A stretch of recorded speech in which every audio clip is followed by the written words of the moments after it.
Hello students, welcome to the class. सभी बच्चों का बहुत बहुत स्वागत है। अब जैसा कि आपने देखा है कि जो हमारा क्लास 10th का कोर्स है वो पूरा खत्म हो गया। ठीक है, तो बहुत बहुत बधाई सभी को कि आप सभी का कोर्स खत्म हो चुका है। सेकेंडली ये कि अब जब हमारा कोर्स खत्म हो गया है तो अब हम लोग आपके लिए लेकर आए हैं एक नई चीज। ठीक है, वो चीज क्या है? सबसे पहला कि अब जो कोर्स हमारा खत्म हो गया है हम लोग उस सभी चैप्टर्स को वन बाय वन रिवाइज करेंगे। ठीक है, और जो रिवीजन है वो वन शॉर्ट फॉर्म में रहेगी। दैट इज कि जो भी उस टॉपिक के जो भी उस चैप्टर के इम्पोर्टेंट टॉपिक्स रहेंगे, ठीक है, उन टॉपिक्स को आपको इन डिटेल समझाया जाएगा ताकि आपको आसानी रहे आंसर लिखने में, टॉपिक की अंडरस्टैंडिंग में, कि एक्चुअली वो टॉपिक की डिमांड क्या है, वो टॉपिक है क्या, और जब उसके बेसिस पर क्वेश्चंस आएंगे तो मैं उसमें क्या लिख सकता हूँ या क्या लिख सकती हूँ। ठीक है, तो ये चीज हमें यहाँ पर करनी है। और साथ ही साथ हम सभी लोग क्या करेंगे कि कुछ इंपॉर्टेंट क्वेश्चन हर लेसन के हम लोग करेंगे। ठीक है, कुछ इंपॉर्टेंट मैप्स हम हर चैप्टर के करेंगे जिसमें ऑलमोस्ट ज्योग्राफी के सारे लेसन हैं।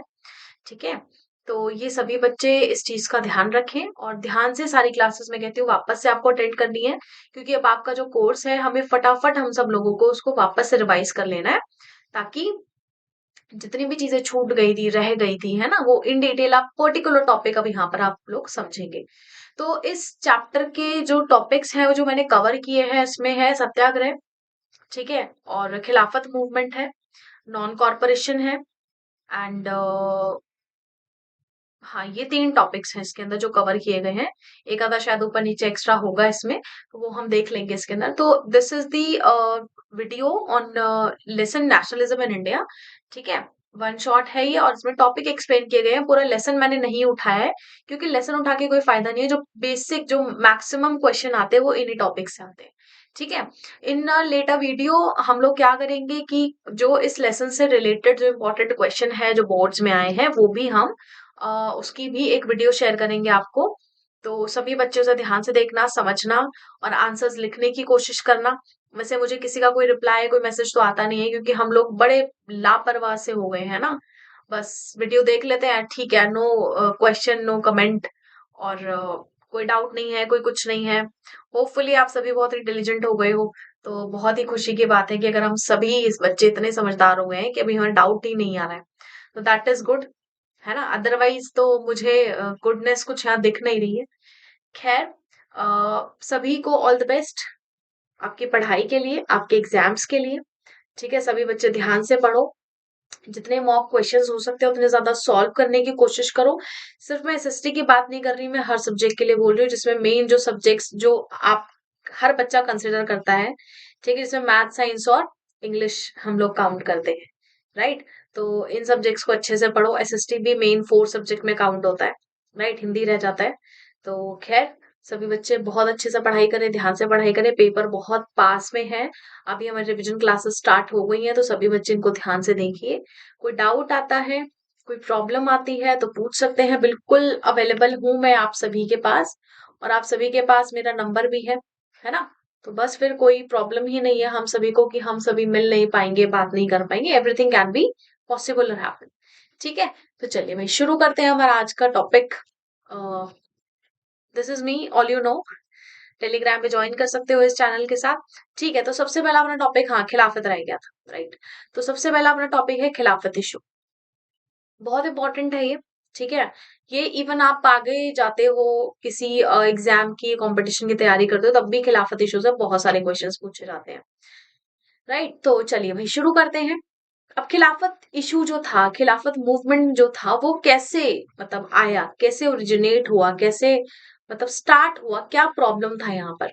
अच्छा, सबसे पहले हम लोगों को पता है कि वर्ल्ड वॉर हो रही थी, फर्स्ट वर्ल्ड वॉर चल रही थी, जिसमें भारत ने भी पार्टिसिपेट किया थ्रू ब्रिटेन, है ना। सभी जो बड़े बड़े देश थे उन्होंने मिलजुल कर, बढ़ चढ़कर एक दूसरे का साथ दिया, और बहुत बड़ी वर्ल्ड वॉर ये हुई। बहुत समय तक ये वर्ल्ड वॉर चली, है ना। सभी देशों ने इसमें पार्टिसिपेट किया, जितने भी अपने रिसोर्सेज थे सब इसके अंदर लगा दिए, है ना, और जीतने की कोशिश की कि भाई हम इसे जीतेंगे, है ना, हम इसमें आगे बढ़ेंगे एंड ऑल। तो एक ऑटोमन था, ओटोमन टर्की। ये पेन की इंक कहाँ चली गई? Ottoman Turkey was defeated in the first world war. तो जो टर्की का जो ओटोमन था, ठीक है, तो वो फर्स्ट वर्ल्ड वॉर में हार गए। तो उस समय र्यूमर फैल रहे थे कि एक harsh peace treaty was going to be imposed on the Ottoman Emperor, who is a spiritual head of the Islamic world। अच्छा, तो यानी कि ये जो ओटोमन है, ये क्या था? एक स्पिरिचुअल हेड था। यानी कि स्पिरिचुअल हेड कौन होते हैं? जो हमें ज्ञान देते हैं ना, मतलब कि ऐसा नहीं करना चाहिए, वैसा नहीं करना चाहिए, हमें अपने वश में रहना चाहिए, हमें संयम से काम लेना चाहिए, गुस्सा नहीं करना चाहिए, अच्छी अच्छी जो बातें हमें बताई जाती हैं उसको मतलब स्पिरिचुअल हेड कहा जाता है। ठीक है, तो ये वो थे। और जब ये हार गए तो ऐसी कुछ बात सामने ऐसी अफवाह फैलाई गई कि एक बहुत ही ना harsh peace treaty treaty sign होने वाली है। ठीक है, जिसको जबरदस्ती ओटोमन एम्परर पे थोपा जाएगा, इम्पोज किया जाएगा। तो अब जो ये स्पिरिचुअल हेड था, इसको खलीफा कहा जाता था, है ना? मतलब जितना भी इस्लामिक वर्ल्ड मतलब जितने भी मुस्लिम अवेलेबल हैं पूरे विश्व में, उनका ये खलीफा, उनका ये हेड। ठीक है, ओके। तो इन्हीं को लेकर हमारे भारत में दो भाई थे जिनका नाम था मोहम्मद अली एंड दी मौलाना शौकत अली। दो भाई थे ये, ठीक है। एंड ये सभी दूसरे मुस्लिम लीडर्स के साथ मिलकर इन्होंने ऑल इंडिया खिलाफत कमेटी चलाई बॉम्बे में, ठीक है, मार्च 1919 में। कब? जब मार्च में ही, इसी समय जनवरी 1919 में गांधी जी भारत आए थे। ठीक है, ईयर्स भाई टिप्स पे होने चाहिए सभी के। गांधी जी कहाँ पर आए थे? Return to India. ठीक है भाई, ओके। तो मार्च में भाई और उतने ही समय में ना गांधी जी ने बहुत कुछ देख लिया रास्ते में आते आते कि हमारे भारत की दुर्दशा आखिर है कैसी। तो मार्च 1919 में इन्होंने खलीफा की टेम्पोरल पावर को डिफेंड किया। टेम्पोरल पावर्स क्या होती हैं?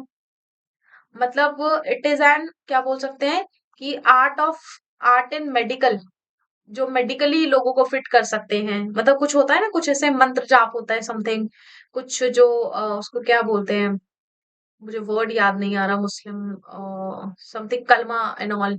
मतलब कुछ होता है, कुछ दुआ होती है जो ये लोग पढ़ते हैं। कलमा नहीं बोलेंगे, कलमा is a wrong word I think, मुझे बट याद आ गया।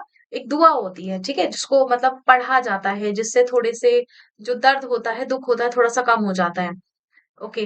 तो मतलब वो मेडिकली फिट कर सकते थे, ठीक है, पॉलिटिकली वो डिसीजन ले सकते थे क्योंकि वो खलीफा थे, ही वॉज दी हेड। ठीक है, तो उनको टेम्पोरल पावर्स यहाँ कहा जा रहा है। तो वो मोहम्मद अली और जो शौकत अली थी, ये उसकी खलीफा की टेम्पोरल पावर्स को कंट्रोल कर रहे थे, दैट मीन्स को सपोर्ट सपोर्ट कर रहे थे, ठीक है, डिफेंड कर रहे थे उस समय। तो भारत में जो मुस्लिम थे, इन्होंने क्या किया? खिलाफत इशू, उन्होंने उसी कौन सा खिलाफ, किसके?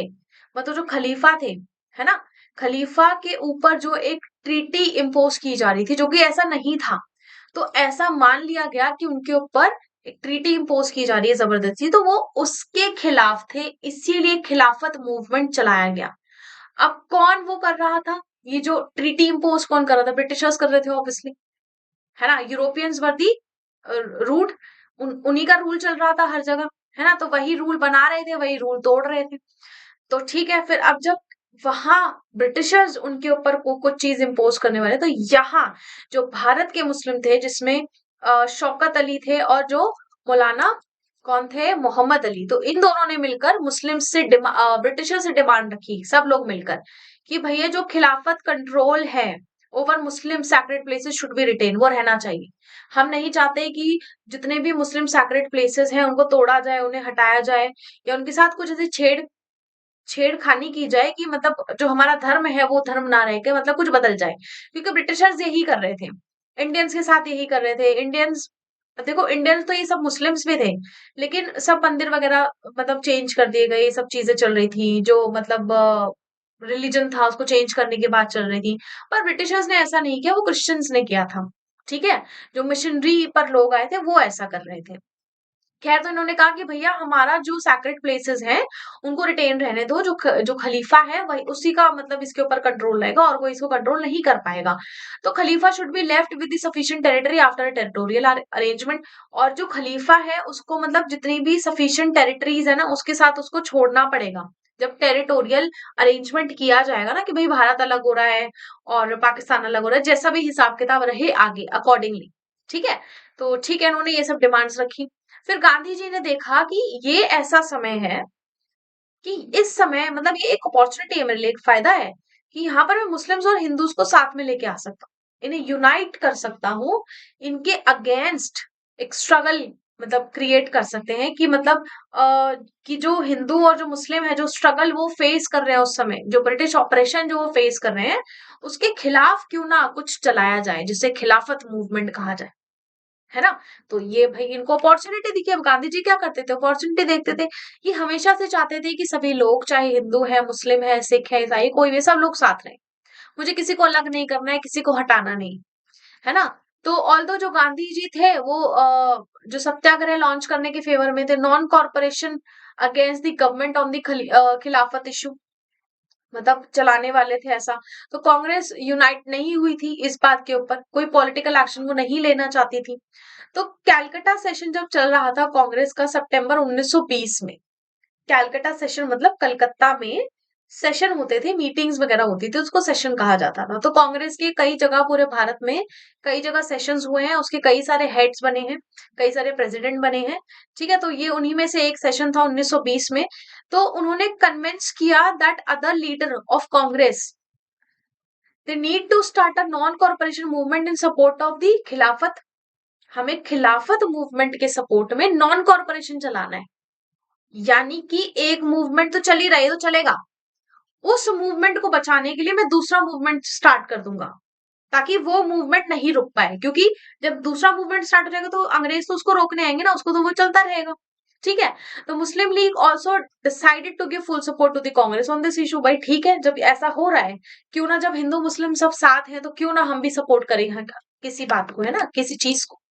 तो इस प्रोग्राम में क्या क्या इंक्लूडेड था कि हम लोग क्या करेंगे, बायकॉट करेंगे गवर्नमेंट स्कूल और कॉलेजेस का। तो उस समय भारत के जितने भी युवा थे, सभी ने स्कूल कॉलेजेस सब छोड़ दिया, सब जाना बंद कर दिया, सारे स्कूल्स बंद हो गए, सारे कॉलेजेस बंद हो गए, है ना। बॉयकॉट ऑफ लॉ कोर्ट्स, सभी ने वकालत छोड़ दी।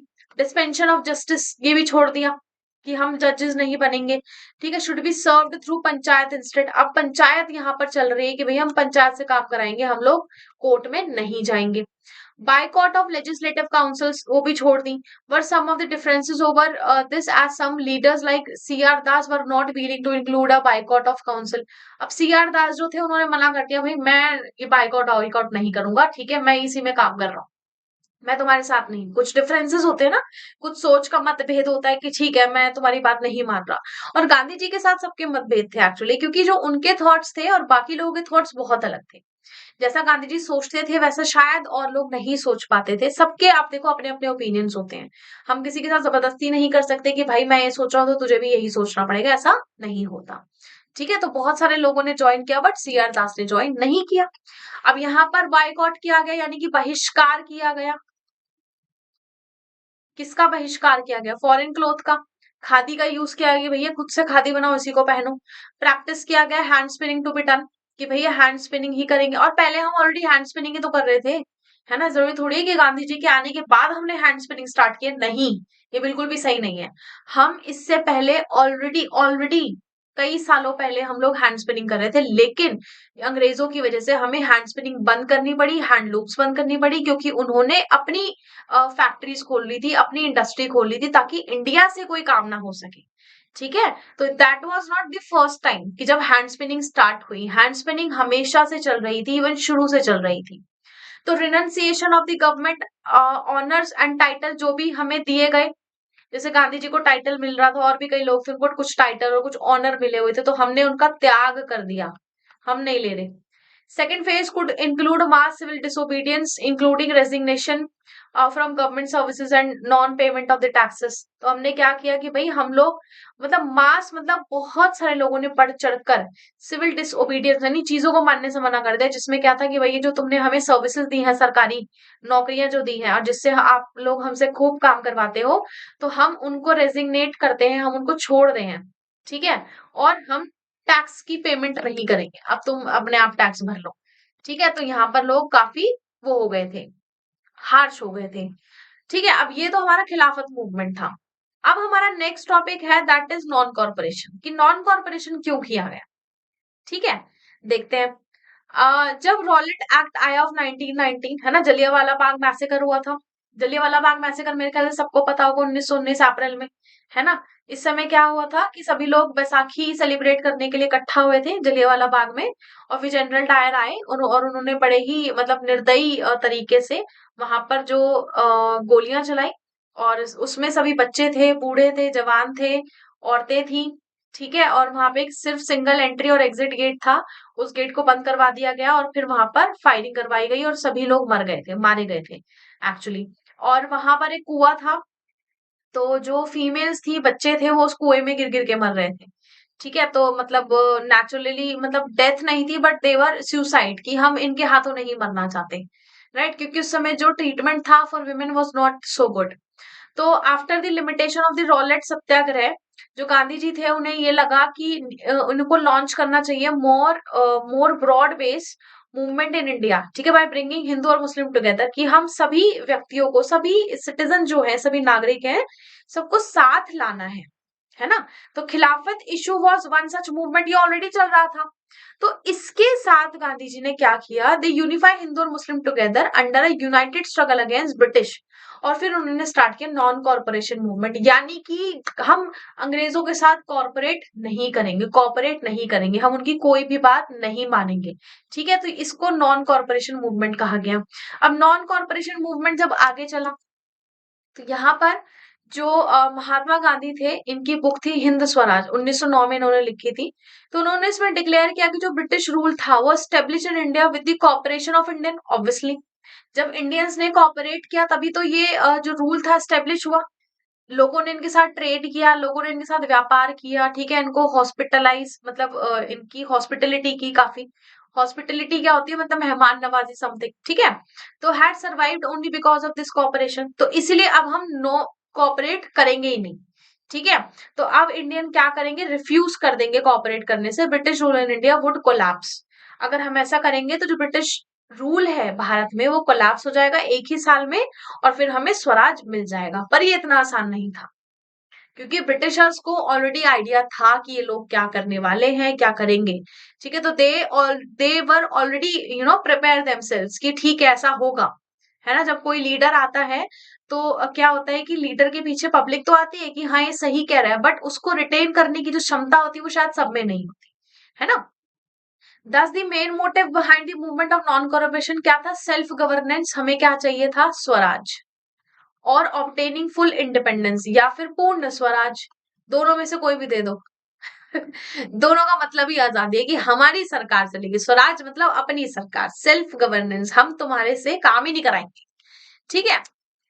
ठीक है, अब ये जो नॉन कॉरपोरेशन मूवमेंट था, ये मूवमेंट कैसे बना, मतलब ये मतलब एक आंदोलन कैसे बना।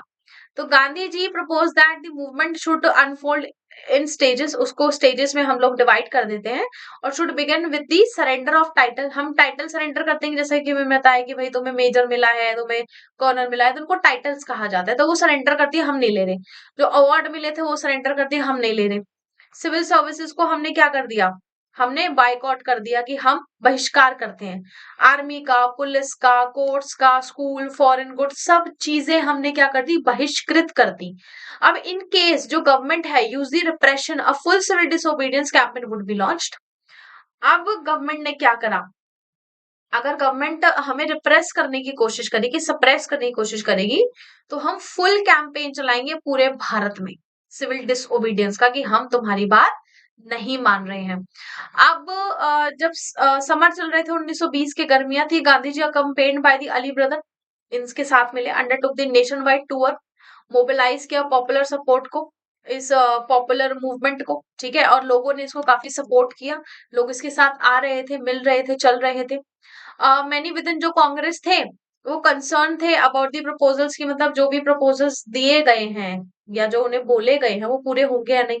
तो they were reluctant to boycott the council election scheduling November 1920, and they feared that the movement might lead the popular violence. अब वो क्या कर रहे थे, वो इलेक्शन लड़ना चाहते थे, इलेक्शन शेड्यूल हो चुके थे ऑलरेडी। अब जो कांग्रेस के दूसरे नेता थे उन्हें डर था कि अगर ये मूवमेंट मतलब पॉपुलर तो हो ही जाएगा, अगर हो गया तो वायलेंस भी बहुत जबरदस्त होगा, क्योंकि जो ब्रिटिश सरकार थी वो काउंटर अटैक करती थी, और काउंटर अटैक ऐसा वैसा नहीं होता था। गोलियां चलाती थी सीधा। तो वो तो बहुत मतलब नुकसानदेह था, नुकसानदायक था। अच्छा, in month between September and December there was an intense tussle, एक बहुत मतलब मुठभेड़ हुई विद इन द कांग्रेस में ही। ठीक है, for a while there seem no meeting point between the supporter and the opponent of the movement. तब यहाँ पर मतलब जो लोग थे वो मिल ही नहीं रहे थे, जो लोग सपोर्ट कर रहे थे कांग्रेस में और जो लोग उसके ऑपोजिट थे, तो उन्होंने एक दूसरे से मिलना ही मतलब छोड़ दिया कि भाई हम लोग एक दूसरे से नहीं मिलेंगे, कोई मीटिंग हम लोग नहीं कर रहे हैं। तो फाइनली कांग्रेस सेशन जब नागपुर में हो रहा था दिसंबर 1920 में, तो एक कॉम्प्रोमाइज हुआ।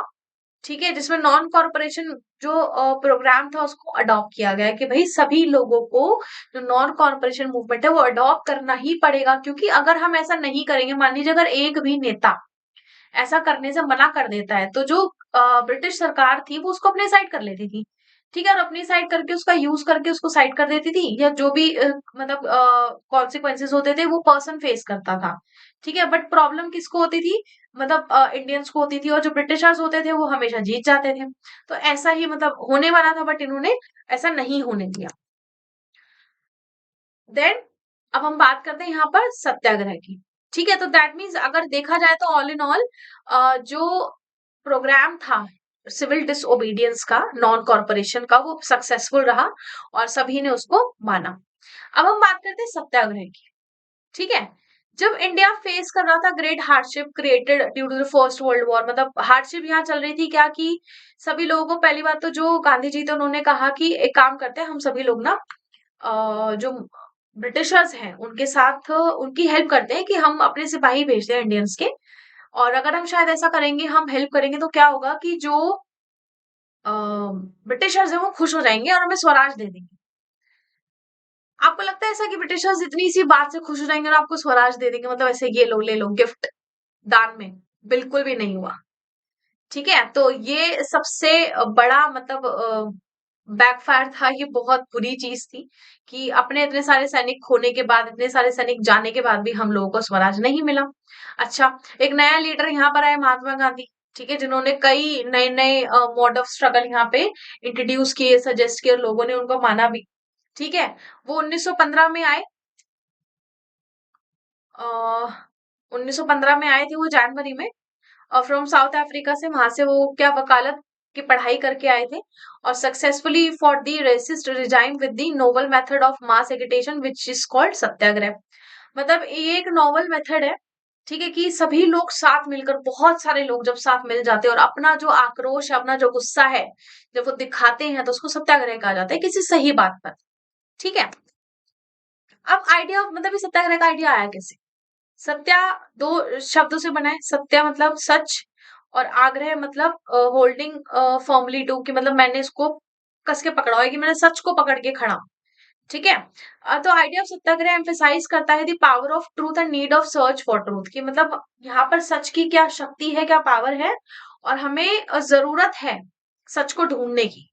ठीक है, अब ये क्या सजेस्ट करता है कि if the cause was true, अगर किसी चीज का कारण सही है, if the struggle was against injustice, की जो स्ट्रगल हम कर रहे हैं वो सच में अन्याय के खिलाफ है, देन फिजिकल फोर्स जरूरी ही नहीं है, कि हम जो ऑपरेसर है, जो हमें दबा रहा है, जो हमें परेशान कर रहा है, कि हम उससे फाइट करें।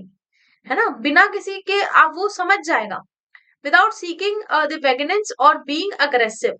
गुस्सा होने से, मार पिटाई करने से, लड़ाई करने से कुछ नहीं होगा। तो satyagrahi could win the battle through non violence, तो हम बिना लड़ाई के ही लड़ाई जीत जाएंगे। है ना, this could be done by appealing to the conscience of the oppressor. तो मतलब जो कॉन्शियसनेस है ऑपरेसर की, वो अपने आप मतलब उसे लगेगा कि हाँ भाई ये तो मतलब हमसे लड़ाई भी नहीं कर रहे हैं, चुप बैठे हैं, और मतलब सारी चीजें, फिर उसको गिल्ट फील होगा। बट ऐसा गिल्ट हर बार अंग्रेजों को फील नहीं होता था, sometimes they feel, sometimes they not. A satyagrahi therefore does not seek to the end or destroy the relationship with the oppressor, but instead burns the flame of love। तो वो क्या कर रहा है कि भाई तुम लड़ नहीं रहे हो, तुम अपनी रिलेशनशिप खराब नहीं कर रहे हो ऑपरेसर के साथ, बल्कि तुम अपने प्यार से तुमने उसके गुस्से को खत्म कर दिया। है ना, ठीक है, तुम मतलब क्या कर रहे हो कि चीजें अपने आप ही अच्छी हो रही है, तुम बैठे हो चुपचाप, जैसे मुन्ना भाई एमबीबीएस मूवी देखी है सभी लोगों ने ना, देखी होगी, तो उसमें क्या होता है, गांधी जी के उसमें वो चलते हैं, रूल चलते हैं कि अगर तुम्हें किसी ने एक गाल पे थप्पड़ मारा तो तुम्हें दूसरा भी आगे कर देना है।